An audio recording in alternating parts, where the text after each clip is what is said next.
Hi guys, welcome to my YouTube channel Kapil Beniwal. आज हम बात करेंगे 4 जून को आए लोकसभा नतीजों के बारे में। पूरे देश में विपक्ष ने एक हल्ला मचा रखा है कि मोदी की हार हुई, मोदी का घमंड टूट गया, अ, भाजपा पर राष्ट्रवाद हावी हो गया। मतलब ये कैसी-कैसी बातें हो रही हैं? क्या चल रहा है? किसका घमंड तोड़ रहे हो आप? इतना ही नहीं, विपक्ष के सपोर्टर्स पूरा जी जान लगा के हल्ला काट रहे हैं सोशल मीडिया पर, चाहे वो फेसबुक हो, इंस्टाग्राम हो, व्हाट्सएप हो, सब पर शोर मचा रखा है कि इंडिया अलायंस की सरकार आएगी। कैसे आएगी? कोई अंदाजा है? कोई अंदाजा नहीं है। किसका घमंड तोड़ रहे हो यार आप लोग? एक आदमी जो 2001 से लेकर अभी तक सत्ता में है, जिसे आप 2001 से लेकर 2024 तक नहीं हरा पाए, और अगले 5 साल वो आपका प्रधानमंत्री बन के रहेगा। आपकी जानकारी के लिए बता दूं, आपका ताऊ जो है ना, फिर से शपथ लेने वाला है प्रधानमंत्री पद की। जब 2014 तक वो आदमी चीफ मिनिस्टर रहा, विपक्ष ने हराने की पूरी कोशिश करी, तमाम हथकंडे अपनाए, लेकिन नहीं हरा पाए। 2014 से लेकर अभी तक वो आदमी प्रधानमंत्री रहा, पूरी कोशिश की गई विपक्ष द्वारा, दुनिया भर के अलायंस बनाए गए, लेकिन अब भी नहीं हरा पाए। और अगले 5 साल वो फिर से प्रधानमंत्री, मतलब 29 ईयर्स, 29 साल तक एक आदमी सत्ता में है। आप बोल रहे हो उसका घमंड टूट गया, उसकी हार हुई? क्या बच्चे वाली बातें कर रहे हो यार? थोड़ा तो कॉमन सेंस लगाओ। आप उसे सत्ता से हटा नहीं पाए 29 सालों में, एक बार भी, एक दिन के लिए भी, और कह रहे हो उसकी हार हुई। ये हार तुम्हारी है, मनोवैज्ञानिक हार भी है तुम्हारी। तो कैसा घमंड तोड़ रहे हो यार? मतलब क्या हो गया अगर उन्होंने 400 पार का नारा दे दिया? उन्होंने अपना एम हाई रखा। जब तक बड़ा सोचोगे नहीं, बड़ा करो ही कैसे? मतलब ये उस तरीके से हुआ, एक बच्चा जो 90% मार्क्स लेके आता था, वो बोलता है कि पापा इस बार मैं 95% लेके आऊंगा, और गलती से उस बच्चे के 95% की जगह, 90% की जगह 80% रह गए। तो क्या उसका घमंड तोड़ गया, टूट गया? उसने अपना एम हाई रखा था, उसने बड़ा सोचा, बड़ा करने के बारे में सोचा तो सही। आप लोगों ने तो इतना सोचा भी नहीं। आप लोग तो उतनी सीटों पर अकेले चुनाव भी नहीं लड़ रहे थे जितना आप लोगों को मेजोरिटी चाहिए थी सरकार बनाने के लिए। और आप कह रहे हो मोदी का घमंड टूटा, भाजपा का घमंड टूटा। घमंड आप लोगों का टूटा है। किसी ने अगर ऊंचा सोचा, तो इसका मतलब ये नहीं कि उसने गलत सोचा है, उसका घमंड टूट गया। ठीक है, मार्क्स कम रह गए, कोई बात नहीं, नंबर कम आए, कोई बात नहीं। अल्टीमेटली सरकार तो उन्हीं की बन रही है ना। अब जो विपक्ष चिल्ला रहा था कि हमारी सरकार बनेगी, हमारी सरकार बनेगी, हम सरकार बना लेंगे, भैया कैसे बना लोगे सरकार? जरा उसके बारे में बात कर लेते हैं। एनडीए की सीट्स आई हैं 292, और इंडी अलायंस की सीट आई है 205, यानी कि 205। अब मैं 205 इसलिए बोल रहा हूँ क्योंकि ममता बनर्जी ने पहले ही डिक्लेयर कर दिया था कि मैं इंडी अलायंस का हिस्सा नहीं हूं, जबकि पूरा विपक्ष, उनके समर्थक, उनके सपोर्टर्स शोर मचाए हुए हैं कि 234 आई है, 234 आई है, 234 है। 234 नहीं है भैया, 205 है। अगर आप टीएमसी की 29 सीट मिला लो तो भी आपकी 234 हुई। अब विपक्ष ने हल्ला मचा रखा है, जी हम जेडीयू की सारी सीट लेके आ जाएंगे, जेडीयू को तोड़ लेंगे, नीतीश को जो है हम कुछ प्रलोभन दे देंगे और उनको अपने में मिला लेंगे। इसके अलावा हम चंद्रबाबू नायडू को भी, उनके द्वारा जो जीती गई सीट है, उनकी पार्टी द्वारा जो जीती गई सीट है, उनको भी अपने में मिला लेंगे। दोनों पार्टी की अगर हम सीट मिलाएं, तो तेलुगु देशम पार्टी की सीट आई है 16 और जेडीयू की आई है 12। दोनों पार्टी की अगर सीट मिलाएं तो ये बैठती हैं आपकी 28 सीटें। अब 234 में अगर आप 28 जोड़ लो तो भी आपकी 262 सीट बैठती हैं। आप मेजोरिटी में तब भी नहीं आ रहे हो, 10 सीटें आपकी फिर भी कम बढ़ जा रही हैं। अब मुद्दा ये नहीं है कि आपकी 10 सीटें कम पड़ रही हैं, मुद्दा ये है, मतलब आपको क्या लगता है कि आप उनकी 28 सीटें तोड़ लोगे? 28 सीट कम होने के बाद में उनकी संख्या बचती है 266। आप उनकी 28 सीटें तोड़ लोगे, और 28 सीटें कम करने के बाद में उनकी संख्या बचती है 264। आपको क्या लगता है कि आप उनकी 28 सीटें तोड़ लोगे और वो आपके में से 8 मेंबर नहीं तोड़ सकते? अब कमाल है यार, अगर लोग ऐसा सोचते हैं तो उनके दिमाग को तो मैं क्या ही बोलूं, मतलब कौन सा दिमाग लेके बैठे हुए हैं, किस दिमाग से सोचते हैं? एक पार्टी जो जोड़ तोड़ में माहिर है, वो अपने 28 सांसदों को जाने देगी और आपके 8 सांसद नहीं लेके आ सकती? थोड़ा तो दिमाग लगाओ यार, कॉमन सेंस लगाओ। इतनी कॉमन सेंस तो बच्चों के अंदर भी होती है, इतनी कैलकुलेशन तो वो भी कर लेते हैं। आपके अंदर कैलकुलेशन करने का समझ ही नहीं है। तो भैया घमंड उनका नहीं टूटा, घमंड आपका टूटा है। आप वहां तक पहुंचे ही नहीं जितनी आपको सीटें चाहिए थी, और आपको लगता है कि 40-50 सीट कम होने से पार्टी के मनोबल पर फर्क पड़ा है। तो भैया जो पार्टी पिछले 70 सालों से राज कर रही थी, उसकी जब 40 सीट रह गई थी तो उसको तो डूब मरना चाहिए था। कहाँ चला गया था आपका 70 सालों का काम? आज आप देश जोड़ो की यात्रा चलाते हैं, देश जोड़ो यात्रा। 70 सालों में तो आप देश नहीं जोड़ पाए, अब आप देश जोड़ने चले हो। और शर्म आनी चाहिए उन लोगों को जिन्हें ममता बनर्जी अच्छी लगने लगी है, उन लोगों को जिन्हें अपनी गाय माता काटने वाले अच्छे लगने लगे हैं। क्या ही हो गया है? तो भैया किसी का घमंड नहीं टूटा। तुम्हारे ताऊ फिर से शपथ लेने जा रहे हैं प्रधानमंत्री पद की, और अगले 5 साल तक प्रधानमंत्री बने रहेंगे। अब बात करते हैं कुछ सपोर्टर्स की। एक सपोर्टर थे जिन्होंने आके वीडियो बनाई, एक यूट्यूबर थे ध्रुव राठी, बहुत वीडियो बनाई उन्होंने। मोदी हिटलर है, डरा हुआ हिटलर है। तो ध्रुव राठी जी, अगर मोदी हिटलर होता, आप जर्मनी में रहते हो, जर्मनी में एक हिटलर पैदा हुआ था, ठीक है, एक तानाशाह जर्मनी में पैदा हुआ था। अगर मोदी हिटलर होता तो आपकी गर्दन वहां से पकड़ता और हिंदुस्तान में लाके पटकता। लेकिन नहीं, अभिव्यक्ति की आजादी पूरी है। आपने जो बोलना था खूब बोला, खूब आपने फैक्ट्स दिए, सब कुछ दिया। अब आपने एक पॉलिसी का जिक्र किया था, रेड हेरिंग फैलेसी पॉलिसी। इसके अकॉर्डिंग ये था कि आप जिस मुद्दे पर बात कर रहे हो कि मोदी हिटलर है, उस मुद्दे से हम आपको डाइवर्ट ना करें, अकॉर्डिंग टू दैट पॉलिसी। ठीक है, मतलब कोई दूसरा टॉपिक छेड़ के बात ना करें। कहने का मतलब ये है कि हिटलर शाही रवैया आपने अपनाया। आप जो बोल रहे हैं हम उसको सुनते चले जाएं, अगर उस पर क्रॉस क्वेश्चन करें तो आपके अकॉर्डिंग वो रेड हेरिंग फैलेसी पॉलिसी हो जाती है, जिसके अनुसार हम आपको डाइवर्ट करने की कोशिश कर रहे हैं। ध्रुव राठी जी की वीडियो काफी इंफॉर्मेटिव होती थी, बच्चे देखते थे। उनकी टेक्नोलॉजी बेस्ड वीडियोस होती थी, साइंस के ऊपर बेस्ड होती थी, काफी नॉलेज मिलती थी। उनका प्रेजेंट करने का तरीका बड़ा अच्छा था। लेकिन अचानक से पॉलिटिकल वीडियोस उन्होंने बनानी शुरू कर दी। क्यों कर दी? ऐसा क्या हो गया था? क्यों उन्हें इसमें कूदना पड़ा? रहेंगे जर्मनी में, शादी करेंगे वहां की लड़की से, और एकदम से देश प्रेम जागा उनके अंदर, जबकि वोट डालने भी नहीं आए। वैसे आ सकते हैं वो, वैसे कह सकते हैं लो जी मैं इंडिया गेट के सामने खड़ा हूं, पकड़ लो मुझे, लेकिन नहीं, वोट नहीं डालेंगे। फिर देश प्रेम की बात करेंगे। अब रेड हेरिंग फैलेसी पॉलिसी के बाद उन्होंने बोला कि लोग मेरे से कहते हैं कि हिटलर तो इंदिरा गांधी भी हुई थी, मैंने उनके ऊपर वीडियो क्यों नहीं बनाई? मैंने इसलिए नहीं बनाई क्योंकि मैं उस वक्त जिंदा नहीं था, मैं पैदा नहीं हुआ था। अगर होता तो मैं जरूर बनाता। अब मैं कुछ टॉपिक पे बात करना चाहूंगा ध्रुव राठी जी से। ठीक है, इंदिरा गांधी जी के टाइम पे आप जिंदा नहीं थे। जब पुलवामा हमला हुआ था, पुलवामा पर अटैक हुआ था, उस वक्त आप जिंदा थे? आपने कोई वीडियो बनाई? नहीं बनाई।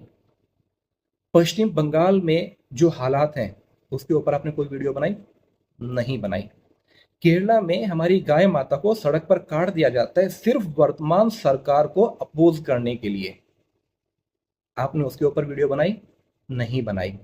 संदेश खाली का इंसिडेंट इतना बड़ा था, आपने उसके ऊपर कोई वीडियो बनाई? नहीं बनाई। आपने कन्हैया को थप्पड़ लगा, उसके ऊपर वीडियो बना दी। आपने दोनों लड़कों दक्ष चौधरी और अनु चौधरी को देश को बांटने वाला बता दिया। लेकिन क्या कन्हैया ने जब जेएनयू में नारे लगवाए थे कि भारत तेरे टुकड़े होंगे, उसके ऊपर वीडियो बनाई? नहीं। पाकिस्तान जिंदाबाद के नारे लगे थे, वीडियो बनाई? नहीं। अफजल हम शर्मिंदा हैं तेरे कातिल जिंदा हैं, उसके ऊपर वीडियो बनाई? नहीं। कितने अफजल मारोगे, हर घर से अफजल निकलेगा, उसके ऊपर वीडियो बनाई? नहीं। उल्टा आपने ये बोल दिया कि दक्ष चौधरी मनोज तिवारी के साथ में कई बार उनको देखा गया है और मनोज तिवारी ने हमला करवाया। तो क्या देखे जाने से मनोज तिवारी के साथ में उनके संबंध पाए गए? नहीं। आपके अनुसार अगर किसी के साथ में देखे जाने से संबंध पाए जाते हैं, मेल मिलाप पाया जाता है, दोस्ती पाई जाती है, तो भैया आपके पूर्व प्रधानमंत्री मनमोहन सिंह जी के साथ में यासीन मलिक की कई फोटोग्राफ्स आपको मैं दिखा सकता हूं, गूगल कर लेना, मिल जाएंगे। तो क्या उनके संबंध आतंकवादियों से थे? अरे उन्होंने तो सही करा, थप्पड़ मार दिया, उसका मुंह काला कर दिया। वो देश को नहीं तोड़ रहे हैं, देश को तोड़ रहे हैं आप जैसे लोग, जो एक नकारात्मक, एक नेगेटिव एनर्जी प्रोड्यूस करने की कोशिश कर रहे हैं पूरे हिंदुस्तान के अंदर। जिन सेंसिटिव मुद्दों पर आपको वीडियो बनाने चाहिए थे, आपने कभी नहीं बनाई। इतना ही नहीं, स्वाति मालीवाल पर तो लात घूंसे चले। आपने कन्हैया पर पड़ने वाले थप्पड़ पे वीडियो बना दी, लेकिन स्वाति मालीवाल पर ऑफिस के अंदर बंद करके लात घूंसे चले। और जैसा कि उन्होंने बताया कि जब उनके साथ में इस तरह का बर्ताव हो रहा था, अरविंद केजरीवाल दूसरे कमरे में चले गए थे। क्या उस टॉपिक पर वीडियो बनाई? नहीं बनाई। क्यों?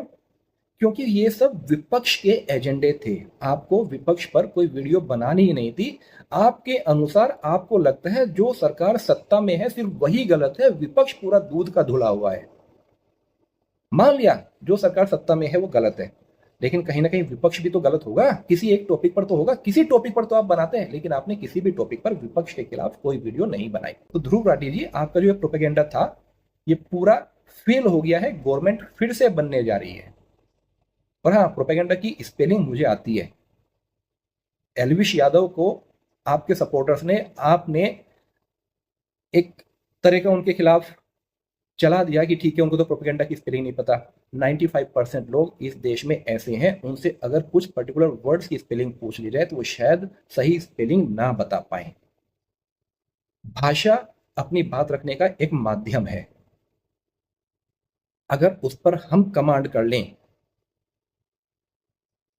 तो हम शिक्षक बन जाएंगे, टीचर बन जाएंगे, गुरु बन जाएंगे, हम किसी स्कूल कॉलेज में पढ़ा रहे होंगे। सही स्पेलिंग लिखने से गलत स्पेलिंग लिखने से कोई फर्क नहीं पड़ता है। आपकी बात समझ में आनी चाहिए। तो एक नया टूल किट जो आपने बनाया ना स्पेलिंग वाला, इसको इस्तेमाल ना करें। अब बात करते हैं भाजपा की, मोदी जी की। ठीक है, सरकार बनने जा रही है, सत्ता में है, मोदी जी फिर से प्रधानमंत्री बनने जा रहे हैं, लेकिन इतनी सीटें क्यों कम हुई? मोदी जी, उसमें आपकी कुछ नीतियां ऐसी रही जिसकी वजह से सीटें कम हुई। आपने और मोटा भाई अमित शाह जी ने सोच लिया कि बस हम दो और भाजपा का सिंबल किसी को भी खड़ा कर दो, हम जीत जाएंगे, वोट मिल जाएंगी। ये जो अनाप शनाप उल्टे सीधे निर्णय लिए गए हैं, इंपोर्टेड कैंडिडेट्स कहीं से भी किसी को उठा लिया, उठा के लाके पटक दिया, ठीक है ये हमारे सिंबल पे खड़ा है, जनता वोट दे देगी, हम जीत जाएंगे क्योंकि मैं हूं, मोदी के नाम पे वोट मिलेगी, अमित शाह जी देख लेंगे और भाजपा का सिंबल कमल का फूल है। तो ऐसे वोट नहीं मिलती हैं। और ये तरीका भी गलत है। जो इंपोर्टेड कैंडिडेट हैं कहीं से भी उठाया लाके पटक दिया, वो कहीं से कहीं तक भी कामयाब नहीं होते हैं। और मेरे अनुसार आपको कैंडिडेट वही उतारने चाहिए जो वहां का लोकल स्थायी कैंडिडेट हो, अपने लोगों के बीच में रह सके, उनकी मदद कर सके, उनके लिए काम कर सके। आप मथुरा से हर बार हेमा मालिनी जी को टिकट देते हैं। मथुरा में हेमा मालिनी जी कितने दिन रहती हैं? 5 साल में कितने दिन वो मथुरा आई हैं? आपने अरुण गोविल जी को लाके पटक दिया मेरठ में, वो कितने दिन मेरठ में रहेंगे? जबकि वहां का लोकल कैंडिडेट अगर कोई होता, वो जीतता, वो दिन रात वहीं अपनी जनता के बीच में रहता। प्रतिनिधि आप चुन रहे हो तो जनता का प्रतिनिधि वो होना चाहिए और जनता के बीच में होना चाहिए, वो नहीं जो कई सौ किलोमीटर, 1000 किलोमीटर दूर बैठ के वर्चुअल हैंडलिंग करे। आपका जो कैंडिडेट सिलेक्शन हुए वो बहुत गलत है। दूसरी चीज, आपने एक्सप्रेसवे बनवाए, इंफ्रास्ट्रक्चर खूब खड़ा किया, बुलेट ट्रेन चलवाई, रैपिड मेट्रो का विस्तार किया, लेकिन क्या उस पर आपको वोट मिला? नहीं मिला। मुफ्त में घर दिए, क्या उस पर वोट मिला? नहीं मिला। मुफ्त में राशन बांटे, क्या उस पर वोट मिला? नहीं मिला। धारा 370, क्या उस पर वोट मिला? नहीं मिला। राम मंदिर, क्या उस पर वोट मिला? नहीं मिला। ट्रिपल तलाक, क्या उस पर वोट मिला? नहीं मिला। ये इसलिए आपको वोट नहीं मिले क्योंकि आपने अपने वोटर्स को, जो आपके साथ में मजबूती से जुड़ा हुआ था, उसको इग्नोर करना शुरू कर दिया। उनके लिए आप कुछ लेके आए ही नहीं। आपका जो वोटर है कौन है? एक मध्यम वर्गीय, एक नौकरी पेशा आदमी जो आपके साथ में मजबूती के साथ में खड़ा था। क्या आपने उनको इनकम टैक्स में कोई रिबेट दी? नहीं। आप उन लोगों से टैक्स वसूल करके मुफ्त की रेवड़ियां उन लोगों को बांट रहे हो जो आपको वोट ही नहीं करते। एक विशेष वर्ग के प्रति आपकी सहानुभूति, सबका साथ सबका विकास। पहले हम अपना विकास तो कर लें। अगर मेरा खुद का पेट नहीं भरा हुआ है तो मैं गरीब को रोटी नहीं खिला पाऊंगा। पहले मैं अपना पेट भरने के बारे में सोचूंगा तब किसी गरीब को रोटी खिला पाऊंगा। अगर मेरा ही पेट नहीं भरा हुआ तो मैं क्या गरीब को रोटी खिला दूंगा? आपने आपका जो कोर वोटर था उसको नाराज कर दिया और रेवड़ियां बांटते चले गए उन लोगों को जिन्होंने आपको कभी वोट ही नहीं किया। मुफ्त की रेवड़ी हमारे इनकम टैक्स के पैसे से। तो महाराज, मेरा आपसे एक विशेष अनुरोध है कि ये मुफ्त की रेवड़ियां बांटनी बंद करें, क्योंकि उनका वोट आपको कभी नहीं मिलता। आप अपने लोगों को मजबूत करें, वही आपके साथ में मजबूती के साथ में जुड़ा हुआ है, वही आपको वोट करता है। उनकी नाराजगी झेली है आपने। तीसरा फैक्टर था आपका क्षत्रियों को नाराज करना, उनके टिकट काट के उल्टे सीधे टिकट बांट दिए। बसपा अपने लोगों के साथ में हमेशा खड़ी रही है, उनके उत्थान के लिए हमेशा काम किया है। सपा अपने लोगों के साथ में हमेशा खड़ी रही है, उनके उत्थान के लिए हमेशा काम किया है। कांग्रेस किसी को बताने की जरूरत नहीं, अपने लोगों के साथ में खड़ी हुई है। आप क्यों अपने लोगों का साथ छोड़ देते हो? आप अपने लोगों का साथ छोड़कर उन लोगों के पास में जाके खड़े हो गए कि ठीक है, उन लोगों को मैं अपने पाले में खींच रहा हूं। वो कभी नहीं आएंगे आपके साथ में, आप कुछ भी कर लो वो कभी नहीं आएंगे। मुफ्त के घर बांट लिए, सबसे ज्यादा उन्हीं लोगों को बांटे ना। मुफ्त की रेवड़ियां बांट ली, मुफ्त का राशन बांट लिया, सबसे ज्यादा उन्हीं लोगों ने इनका फायदा उठाया है, हमारे टैक्स के पैसे से। हमारी धूप में, गर्मी में, सर्दी में, बरसात में कमाए हुए पैसे से टैक्स वसूल कर उन लोगों को आपने बांट दिया। ठीक है, आपका हक है, आप सरकार चला रहे हैं, आप सब कुछ हैं इस देश के, आप नायक हैं, महानायक हैं, आप चला रहे हैं, लेकिन आपको कोई हक नहीं है हमारे खून पसीने की कमाई से प्राप्त टैक्स को मुफ्त की रेवड़ियों में तब्दील करके उन लोगों को बांटने का जो लोग इस देश के उत्थान के बारे में, डेवलपमेंट के बारे में सोचते ही नहीं है। तो थोड़ा सा अपने लोगों की तरफ डाइवर्ट हो जाइए, अभी भी समय है। अदरवाइज आने वाली विधानसभा में यूपी हार रहे हैं, अखिलेश यादव मुख्यमंत्री बनने जा रहे हैं अगर आपने नहीं संभला। अपने लोगों को मजबूत करिए, और ये जो है ना हम दो, इस पॉलिसी को खत्म कर दीजिए। आप अगर सोचते हैं मैं और अमित शाह ही सब कुछ कर लेंगे, बाकियों की जरूरत नहीं है, तो आपकी ये सबसे बड़ी गलती है। आप हार्दिक पांड्या बनने की कोशिश न करें। बॉलिंग भी तेरा भाई करेगा, बैटिंग भी तेरा भाई करेगा, फील्डिंग भी तेरा भाई करेगा। अपनी टीम को डेवलप करिए, मजबूत करिए। आप नितिन गडकरी जी को मजबूत करिए, आप फडणवीस को, अन्ना मलाई को मजबूत करिए, तेजस्वी सूर्या को मजबूत करिए। लेके आइए ऐसे लोगों को, उनको आगे बढ़ाइए, उन्हें नई जिम्मेदारी दीजिए, नई रिस्पॉन्सिबिलिटीज दीजिए। उन लोगों को शामिल करना है तो अपनी टीम में शामिल करें। आप राजस्थान से रविंद्र भाटी को अपनी टीम में शामिल करें, हनुमान बेनीवाल को लेके आइए इन लोगों को। जब तक आप युवाओं को नहीं बढ़ाएंगे, उनकी नई सोच को आगे नहीं रखेंगे, तब तक पतन की तरफ जाते रहेंगे। ये जो आज नुकसान हुआ है ना, लगभग 45-50 सीट के आसपास का, ये नुकसान आने वाले सालों में और बड़ा हो जाएगा और इतनी बड़ी खाई पैदा हो जाएगी कि आप इसको पाट नहीं पाएंगे अगर हम दो की नीति पर ही चलते रहे। योगी आदित्यनाथ जी को आप मजबूत कीजिए। कहीं ना कहीं उनके प्रति नकारात्मक रवैया जो भाजपा अपना रही है उसको खत्म करके उसको नए दायित्व दीजिए। जहां उनकी जरूरत है वहां उनका इस्तेमाल कीजिए।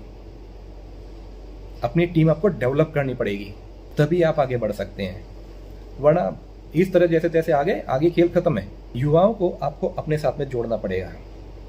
आपका ठीक है, लोग आपको अहंकारी कहते हैं, कहीं ना कहीं ईगो आपका कभी कभी कहीं ना कहीं झलकता भी है। उसका एक उदाहरण मैं आपको दे देता हूं। जब से आप प्रधानमंत्री बने हैं, आपने यूपी के एक फायर ब्रांड युवा नेता को बिल्कुल दरकिनार कर दिया और इस इलेक्शन में तो उनको टिकट भी नहीं दिए। मैं बात कर रहा हूं वरुण गांधी की।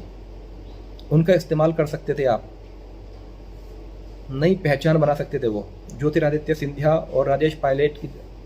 और पायलट की तरह वरुण गांधी भी एक फायर ब्रांड नेता थे, लेकिन आपने उनको बिल्कुल हाशिए पर ढकेल दिया, उनके बारे में बात ही नहीं करते हैं।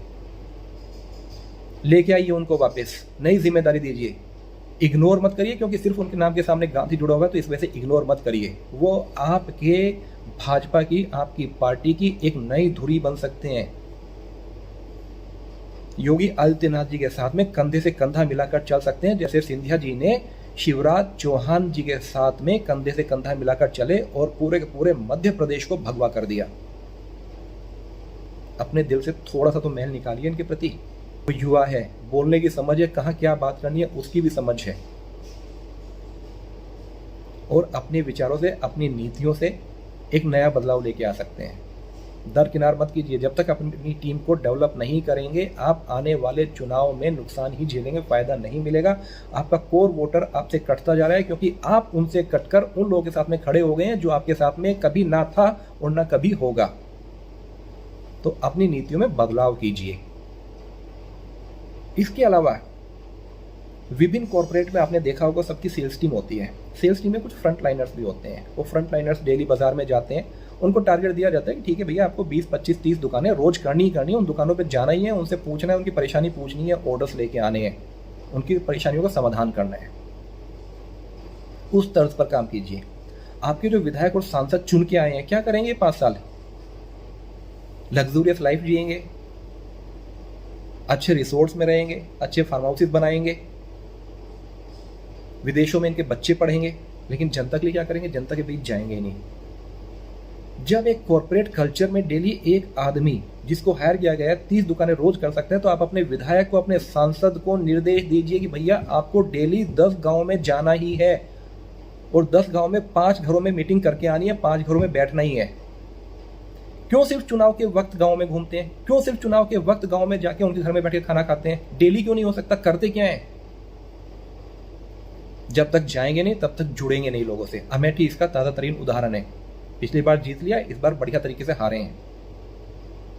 निर्देश दीजिए अपने विधायक को, अपने सांसद को, डेली आपको 5 गांव करने हैं, डेली आपको 10 गांव करने हैं, डेली आपको गांव के 5 घरों में घूमना ही है। महीने के आखिर में जिस तरह कॉर्पोरेट में रिव्यूज होता है, बुलाइए सबको, एक सॉफ्टवेयर डेवलप कराइए जिसमें जाके वो टैग करेंगे किस गांव में गए हैं, कहाँ गए हैं, लेटलोंग सब कुछ आएगा, उनका जीपीएस ट्रैकर होना चाहिए, लेटलोंग सब कुछ आना चाहिए, किस गांव में गए हैं, कहाँ गए हैं, कितनी देर बैठे, एंट्री और एग्जिट दोनों वो मार्क करें उस एप्लीकेशन में। पता तो चले कि वो गांव गांव घूम भी रहे हैं, या सिर्फ जनता ने उनको अलर्ट कर लिया, वो चुन लिए गए और चुनने के बाद में अपने घरों में बैठे हैं, मस्ती से आराम फरमा रहे हैं। अगले 5 साल में जब चुनाव आएंगे फिर से घर से बाहर निकलेंगे, जनता तो है ही मूर्ख, जाएंगे हाथ पैर जोड़ेंगे, जनता फिर से वोट दे देगी, फिर से चुन लेगी। तो निर्देश दीजिए अपने विधायकों और सांसदों को, डेली गांव में जाएं, काम करें, रूट लेवल पे काम करें। आज वो एक गांव में गए, जिन 5 घरों में मिले, अगली बार जब उस गांव में दोबारा जाएं तो उन 5 घरों को छोड़कर अगले 5 घरों में मिले। लोगों के अंदर अपनी पैंट तो बनाएं, लोगों से मिले तो सही, उनकी समस्याओं को सुने तो सही, उनका निस्तारण तो करें। एक होता है ना, गुड़ ना दे गुड़ जैसी बात कह दे। उनकी समस्याओं का निस्तारण हो ना हो, लेकिन जब उनके बीच में आप लगातार जाएंगे तो उनका मन बदलेगा, उनको लगेगा कि हाँ, ये आदमी हमारे बीच में आ तो रहा है, हमारी समस्याएं सुन तो रहा है। और जब आप जाएंगे, वो 10 समस्याएं बताएंगे तो 10 में से आप 4 का निस्तारण भी करेंगे, 4 का सोल्यूशन भी देंगे। निकालिए नहीं इसी कमरे से बाहर। धूप, बारिश, सर्दी कॉर्पोरेट के एम्प्लॉयज को भी लगती होगी, लेकिन वो लोग भी जाते हैं क्योंकि उन्हें अपना घर चलाना है। एक घर चलाने वाला आदमी इतनी मुश्किलें सहता है, बारिश भी सहेगा, धूप भी सहेगा, सर्दी भी सहेगा। और एक देश चलाने वाला आदमी 5 साल तक एसी में बैठेगा, लग्जूरियस लाइफ जिएगा सिर्फ। निकालिए घर से बाहर, युवाओं को जोड़िए अपनी टीम में और हम दो की नीति को बदलिए, तभी बदलाव आएगा। तभी आने वाले इलेक्शन में एकदम से ऐसा तख्ता पलट होगा। जो लोग जबरदस्ती का एक एजेंडा चला रहे थे ना, घमंड टूट गया, घमंड टूट गया, घमंड टूट गया, वो सब शांत हो जाएंगे। लेकिन अगर आप अब भी आत्ममंथन ना करके, चिंतन मनन ना करके आत्ममुग्ध होकर बैठे रहेंगे, तो आने वाला टाइम इससे बुरा आने वाला है आपकी पार्टी के लिए, और भविष्य में फिर दोबारा आपकी पार्टी खड़ी नहीं हो पाएगी। जितने भी आपके फायर ब्रांड लीडर्स हैं, सबको इकट्ठा कीजिए, नई जिम्मेदारी दीजिए। वो लाइमलाइट में रहने चाहिए अपने अच्छे कामों की वजह से, नेगेटिव लाइमलाइट नहीं, पॉजिटिव लाइमलाइट चाहिए। ऐसा नहीं है कि अन्नामलाई जी चुनाव हार गए तो वो हाशिए पे चले गए, उनको लेके आइए। तेजस्वी सूर्या को आगे बढ़ाइए, माननीय योगी आदित्यनाथ जी को आगे बढ़ाइए, वरुण गांधी को नई जिम्मेदारी दीजिए। मैं फिर से बोल रहा हूं, वरुण गांधी एक ऐसे नेता हैं जो आपकी पार्टी में रहकर आपकी पार्टी के लिए बहुत अच्छा काम कर सकते हैं। इग्नोर मत कीजिए उन्हें। मैच्योरिटी के साथ साथ यंग ब्लड चाहिए आपको। अगर आप सोचेंगे कि सब 65-70 साल के लोग ही काम करेंगे क्योंकि वो मैच्योर हैं, और काहे की मैच्योरिटी, आपके राष्ट्रीय अध्यक्ष जेपी नड्डा जी बोलते हैं हमें संघ की जरूरत नहीं है, अब हम अपने आप में बहुत मजबूत हैं। संघ ने दिखा दिया कि उनकी जरूरत आपको हमेशा है। क्या मैच्योरिटी दिखाई उन्होंने? कोई भी मैच्योरिटी नहीं दिखाई। और ये उल्टे सीधे नेता मत बनाओ, उल्टे सीधे लोगों को महत्वपूर्ण पद मत दो। राजस्थान में जब सीएम बनाने की बारी आई तो लोगों के दिमाग में नए नए लोग आ रहे थे, या ठीक है वसुंधरा राजे सीएम बनेंगे या बालकनाथ जी सीएम बनेंगे, लेकिन आप उन दोनों को इग्नोर करके एक ऐसे आदमी को लाके सीएम पद पर बिठा दिया जिसे आधे से ज्यादा हिंदुस्तान वाले जानते ही नहीं है। आप पार्टी के महामहिम हैं तो किसी को भी बिठा दोगे, जनता उसे एक्सेप्ट कर ले। जनता को क्या करना है सर? जनता को सुबह अपनी रोजी रोटी के लिए निकल जाना है, शाम को वापस आना है। लेकिन कम से कम ऐसे लोगों को तो लेके आओ जिसे कोई जानता हो, समझता हो, पहचानता हो। राजस्थान की कायाकल्प हो सकती थी। बालकनाथ जी को सीएम बनाकर आप योगी जी जैसा एक और नेता अपनी पार्टी में खड़ा कर सकते थे, लेकिन कहीं ना कहीं आपके अंदर भी एक इन्फ्eriority कॉम्प्लेक्स है, एक डर है कि अगर ये लोग आगे बढ़ गए तो शायद मेरी पूंछ कम हो जाएगी। आप हमेशा नहीं रहोगे। आपको अपनी पार्टी को भविष्य में सुरक्षित करके चलना है तो नए लीडर अपने जैसे पैदा करने होंगे। अगर सोचोगे मैं और मोटा भाई सब कुछ संभालेंगे, जब तक हम रहेंगे हम ही राज सिंहासन संभालेंगे और हमारे राज्य का उत्तराधिकारी कोई और नहीं बनेगा, तो ये गलत नीति पर चल रहे हो। इसको बदलिए, कॉर्पोरेट की तरफ सोचना शुरू करिए। हर महीने रिव्यूज लीजिए, कितने गांव में गए, कितने लोगों से मिले, कितनी देर गांव में रुके। ऐसे नहीं गांव का छू के बाहर के आ गए, अपनी गाड़ी लेके गांव से निकल गए रास्ते से बाहर। हाँ जी हाँ, तो हम तो कहते गांव में उनका इन टाइम गांव में कब घुसे, उनका एग्जिट टाइम आपके सॉफ्टवेयर में आपका जो भी डेवलप करके उनको दोगे उसमें आना चाहिए। इतनी देर ये पर्टिकुलर जगह पे रुके। जो खाना खाते हैं ना चुनाव के टाइम पे, आज फलाने गांव में मैंने गरीब घर में खाना खाया नीचे बैठकर जमीन पर। पूरे 5 साल ये लोग लंच वहीं करें, उस गांव में जाएं। गांव के लोग इतना भी बुरा खाना नहीं बनाते, अच्छा शुद्ध सात्विक खाना मिलेगा। अपनी टीम को डेवलप कीजिए, क्योंकि जैसे तैसे इस बार बचा ले गए। आने वाला वक्त ऐसा है कि अगर इसी तरीके से चलते गए तो आप अपनी पार्टी को नहीं बचा पाओगे। हमारा क्या है, हम तो देते रहेंगे वोट आपको, लेकिन उसके बाद कब तक देंगे?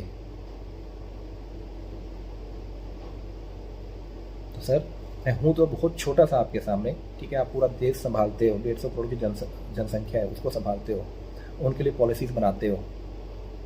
लेकिन कहीं ना कहीं लर्निंग की अगर हम बात करें तो हम किसी से भी लर्न कर सकते हैं। Learn and earn. हो सकता है मैंने जितनी बात बोली है उसमें से मेरी 10 बातें गलत हों, लेकिन कोई एक तो सही होगी, उसको आप इम्प्लीमेंट कर सकते हैं। इसके अलावा अब मैं बात करता हूँ, ये सभी पार्टियों में है, खाली मैं भाजपा की बात नहीं कर रहा, ये सभी पार्टियों में है कि हर पार्टी में,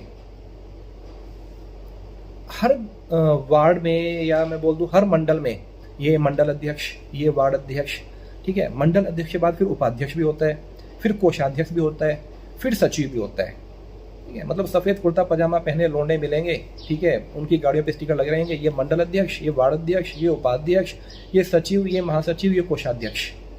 अगर मैं मंडल या वार्ड की बात करूँ तो ये बहुत छोटे छोटे एरिया होते हैं। ये लोग क्यों बनाए जाते हैं और करते क्या हैं? इतना ही नहीं, जितने भी अध्यक्ष, उपाध्यक्ष, सचिव, महासचिव, कोषाध्यक्ष हैं, ये हर जाति के मिलेंगे। ब्राह्मण समाज के अध्यक्ष, जाट समाज अध्यक्ष, पिछड़ा वर्ग अध्यक्ष, अगड़ा वर्ग अध्यक्ष, भगोड़ा वर्ग अध्यक्ष। जब इतने सारे जाति में बांटकर अध्यक्ष बना के रखे हुए हैं पर्टिकुलर वार्ड के या पर्टिकुलर मंडल के, तो इन अध्यक्षों का काम क्या होता है? इनके तो पिछवाड़ों पे लात मारो और बाहर निकाल के फेंको। अगर ये अपने एक छोटे से एरिया के, ठीक है, हर जाति का अध्यक्ष, उपाध्यक्ष, सचिव, महासचिव, कोषाध्यक्ष, ये 8-10 लोग मिलकर अपने छोटे से एरिया के सभी लोगों को घर से बाहर निकालकर वोट नहीं डलवा सकते, वोटिंग परसेंटेज नहीं बढ़वा सकते, तो इन लोगों की जरूरत क्या है? इन लोगों से आपको पार्टी में क्या एडवांटेज मिला?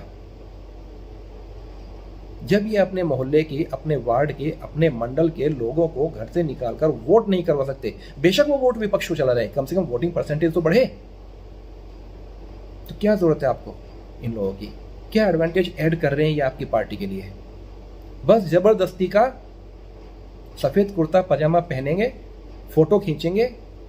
आज नेताजी की मौसी की बेटी की भतीजी की शादी में रहना हुआ, जबकि नेताजी उनकी तरफ फोटो में देख भी नहीं रहे होते, दूर कहीं जाके दूर से ही अपने आप कैमरा ऑन करेंगे और सेल्फी ले लेंगे।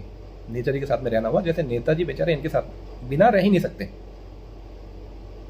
तो निकालिए ऐसे लोगों को, बाहर कीजिए। जबरदस्ती का बोझ बने हुए हैं ये लोग, इतने छोटे छोटे एरिया में अध्यक्ष, उपाध्यक्ष, सचिव, महासचिव, कोषाध्यक्ष, हर जाति के अलग अलग।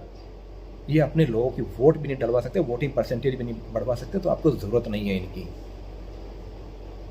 डेडिकेट कीजिए इनके ऊपर, अगर इनको रखना ही है तो एक लीडर को डेडिकेट कीजिए कि भैया इनकी मीटिंग करनी है आपको हर हफ्ते नहीं तो 15 दिन में। और रिपोर्ट सबमिट करनी है कि इन लोगों ने क्या करा, कितने नए लोगों को जोड़ा, वोटिंग परसेंटेज क्यों कम रहा, रिव्यू कीजिए।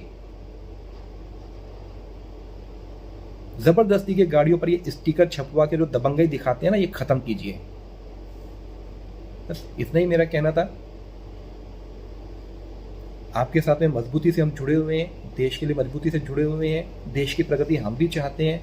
मेरी कुछ बात बुरी लगी हो तो उसके लिए मैं आपसे माफ़ी मांगता हूं, लेकिन हो सकता है मेरी 10 में से 2 बातें सही हों।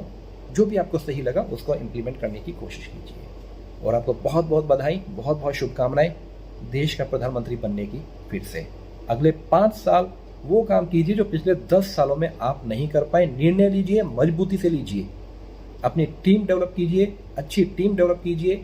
सिर्फ मैं ही अकेला सब कुछ करूंगा उस नीति को छोड़िए। ये टीम वर्क है। क्रिकेट एक आदमी नहीं खेल सकता, फुटबॉल एक आदमी नहीं खेल सकता, हॉकी एक आदमी नहीं खेल सकता। आप टेनिस नहीं खेल रहे हैं कि अकेला ही आदमी खेलता है उसमें। ये टीम वर्क है, टीम वर्क से ही काम बनेगा। धन्यवाद।